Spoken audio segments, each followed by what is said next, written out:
this is doing things that you've always wanted to do when you were 8 years old.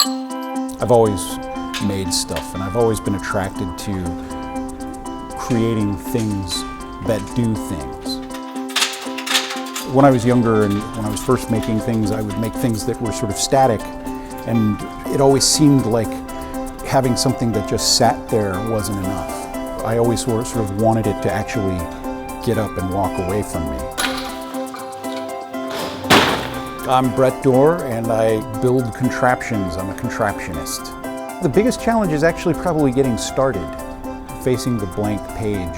The thing that I love about this is that I'm always doing something that I've never done before, and I'm enabled to do the weirdest thing that I can come up with. When I was at UCI, I was in graduate school in a program called Arts, Computation, and Engineering. That allowed me to study engineering as an artist. I've worked for Google, Intel, Disney, Red Bull, Microsoft, and Nokia. I've always felt that the stuff that I make, almost in terms of like organisms, you come with your ideas, and then the piece and the materials that you're working with have their own ideas. And so ideally what you're doing is sort of having a conversation with them to figure out what you're going to do together.